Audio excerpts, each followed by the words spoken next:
Hey gang, so today's review is the MOT Skybreaker. This thing, I wasn't sure about when I saw pictures of it, but when I picked it up and I went, it made sense. We're gonna get this under the camera, we're gonna have a look and see what makes it click. Get it?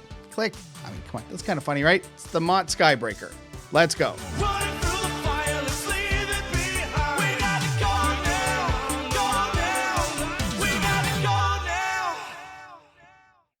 Okay, here we go with the MOT Skybreaker. Now, there's not a ton I can do with this fidget. There's not a ton we can look at only because I can't take it apart. I mean, I could. I have the ability to. But the person that loaned this to me, because this is a borrowed fidget, has asked me not to open it because they're a little concerned with all the moving parts and stuff in case something goes wrong. I totally get it.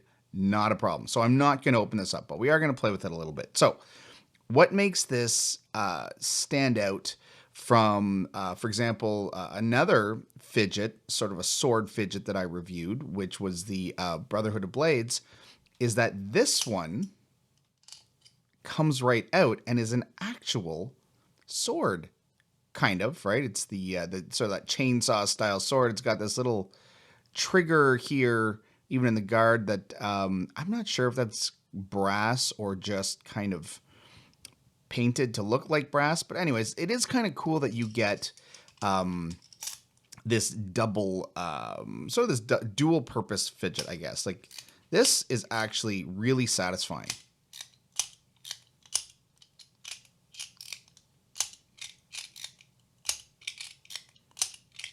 So you can actually just kind of do this all day, and it's got a really nice action to it. Now, again, this is a right-handed fidget.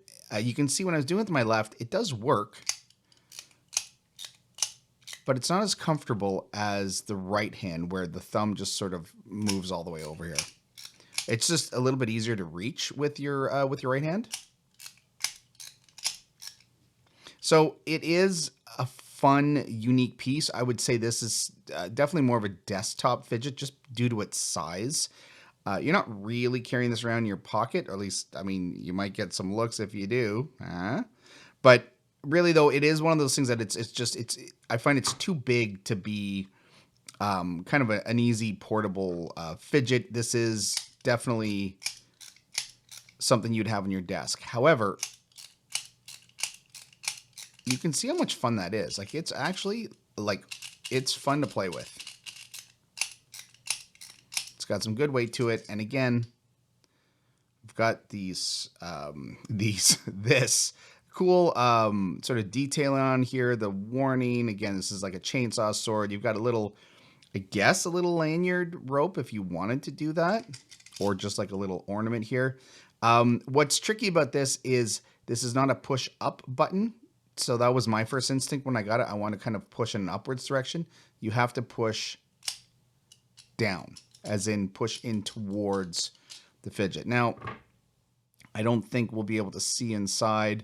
Again, I wish I could take this apart, but really the mechanism here, you can kind of see it moving in there, that when you push down, it just releases the little latch, and we've got our sword popping up. I mean, I don't know, maybe it's a good thing I can't take this apart. Maybe there's a lot of pieces that would, you know, kind of go flying.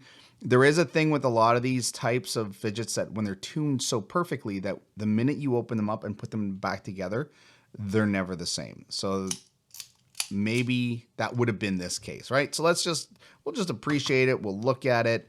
You can see it in the palm of my hand. Let's put it up against a regular CP3 just for scale. So that is the scale with the CP3. I think it's called the Retro. So that's it, gang. That is the MOT Skybreaker. Like I said, not a ton to talk about. It is a decent, it's got some decent weight to it. And like I said, it's big. Like, it's bigger than the palm of my hand. But I guess you'd want that in a sword to defend yourself. Yeah, you know what? Let's just do this. All right, gang. Thanks for watching.